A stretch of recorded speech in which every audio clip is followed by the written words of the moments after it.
ஓம் நமோ பகவதே விக்னேஸ்வராய நமக. ஓம் நமச்சிவாய. ஓம் ஸ்ரீ குலதேவதாய நமக.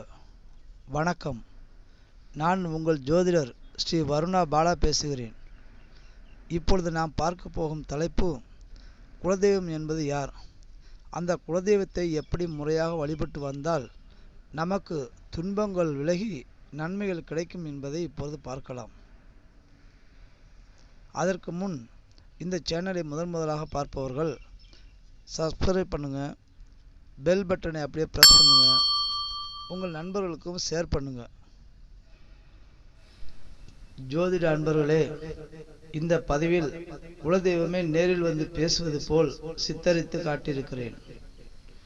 வணக்கம். நான் தான் உங்கள் குலதெய்வம் பேசுகிறேன். என் மக்கள் அனைவரும் பல்லாண்டு வாழ வாழ்த்துகிறேன். முதலில் நான் என்னை பற்றி சொல்கிறேன், கேளுங்கள்.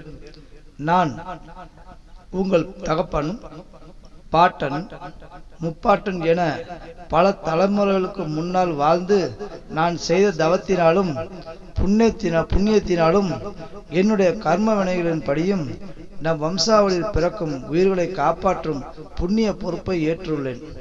நான் தோன்றிய காலத்திலிருந்து இன்று வரை என் மக்களுக்கு வரும் துன்பங்களையும் பாவங்களையும் போக்கி நன்மைகளே செய்து வருகிறேன். யமதர்மராஜா கூட ஒரு உயிரை பிடிப்பதாக இருந்தால் என் அனுமதி பெற்றுத்தான் உயிரை கவர்ந்து செல்வார். அப்படிப்பட்ட ஆற்றலுடைய நானும் ஓர் புண்ணிய ஆத்மாதான்.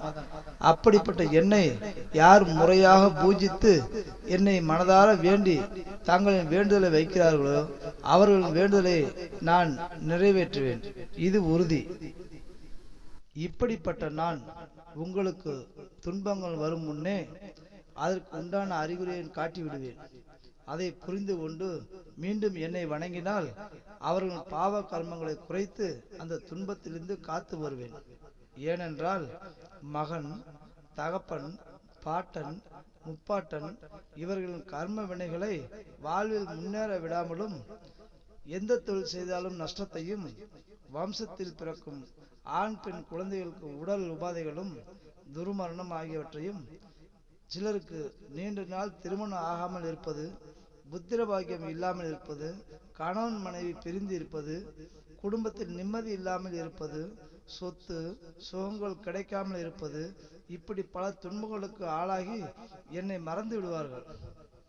சிலருக்கு அவர்களின் குலதெய்வம், அதாவது நான் தான் யாரென்றே தெரியாமல் போய்விடும். அவர்கள் என்னை எப்படி வழிபடுவது என்பது தெரியாமல் இருக்கிறார்கள். அப்படி இருப்பவர்களுக்கு எனக்கு எந்த மாதிரி பூஜைகள் செய்தால் நான் அவர்கள் வீட்டில் வாசம் செய்வேன் என்பதை அடுத்த பதிவில் நான் சொல்கிறேன். நம் குலத்தில் பிறந்த ஆண்மகனுக்கு நான் மட்டும்தான் குலதெய்வம். பெண் பிள்ளைகளுக்கு 2 குலதெய்வங்கள். அதாவது பிறந்த வீட்டு குலதெய்வம் ஒன்று, புகுந்த வீட்டு குலதெய்வம் ஒன்று.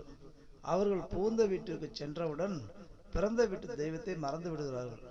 அப்படி இல்லாமல் புகுந்த வீட்டு தெய்வத்தையும் பிறந்த வீட்டு தெய்வத்தையும் வழிபட்டால் அவர்கள் வாழ்வில் எந்த துன்பமும் வராது. அப்படி வழிபடும் பொழுது மக்களின் வாழ்வு ஆள் போல் தலைத்து அருகு போல் வேரூன்ற வேண்டுமென்று நான் மனதார வாழ்த்துகிறேன். முடிந்தவரை ஒவ்வொருவரும் நான் இருக்கும் இடத்திற்கு மாதம் ஒரு முறை, அதாவது அமாவாசை என்று அல்லது பௌர்ணமி என்று, அதுவும் தங்களால் முடியவில்லை என்றால் சூழ்நிலைக்கு ஏற்ப வருடம் ஒரு முறை வந்து என்னை தரிசித்து என் அருளை பெற்று செல்லுங்கள். தங்களுக்கு சுகமான வாழ்வு கிடைக்கும். இதுவரை நான் என்னை பற்றியும் என்னை வணங்கினால் வாழ்வில் கிடைக்கும் சுக துக்கங்களை பற்றியும் சொன்னேன். இனி என்னை எப்படி முறையாக பூஜை செய்து என்னை வழிபடுவது என்பதை சொல்கிறேன், கேளுங்கள். நான் சில கோவில்களில் சிலையாக உருவத்தோடும் சில கோவில்களில் உருவம் இல்லாமலும் இருப்பேன். அவரவர்களுக்கு ஏற்றவாறு சில வழிமுறைகளை கூறுகிறேன், கேளுங்கள். நான் தங்கள் கோவிலில் உருவமாக இருந்தால் 16 வகையான பொருள்களால், அதாவது மஞ்சள், சந்தனம், பால், தயிர், நெய், நார்த்தம்பழம், இளநீர், பச்சை கற்பூரம், கஸ்தூரி, பன்னீர், நல்லெண்ணெய், பஞ்சாமிர்தம், அன்னம், மாப்பொடி, தேன், வாசனை திரவியங்கள் இவைகளால் அபிஷேகம் செய்து எனக்கு ஒரு புத்தாடை அணிவித்து புஷ்பங்களால் அலங்கரித்து தீபதூபம் வைத்து தேங்காய் பழம் போன்ற பூஜை பொருட்களை வைத்து என்னை வணங்கி வர என் அருள் பரிபூர்ணமாக கிடைக்கும். குடும்பத்தில் மகிழ்ச்சி உண்டாகும். வீடு வண்டி வாகன பிராப்தம் உண்டாகும். உடல் ரோகங்கள் விலகும். கடன் பிரச்சனைகள் தீரும்.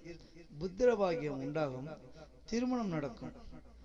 நல்ல தொழில் அமைப்பு சேமிப்பு உண்டாகும். இது நிதர்சனமான உண்மை. உருவ வழிபாடு இல்லாதவர்கள் பரம்பரையாக வாழும் இடத்தில் இளநீர் மற்றும் 9 நல்லெண்ணெய் விளக்குகளை வைத்து தீபதூபம் காண்பித்து வழிபட்டாலே நான் அவர்களுக்கு மனப்பூர்வமாக ஆசீர்வாதம் வழங்குவேன். வாழ்வில் எல்லா விதமான நன்மைகளும் கிடைக்கும். இதுவே இன்று நான் தங்களுக்கு உணர்த்தும் செய்தி. சரி, நான் பேச ஆரம்பித்து வெகு நேரம் ஆகிவிட்டது.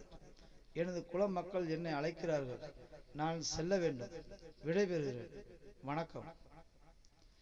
ஜோதிட அன்பர்களே, மீண்டும் அடுத்த பதிவில் சந்திப்போம். வாழ்த்துக்கள். வாழ்க வளமுடன். வணக்கம்.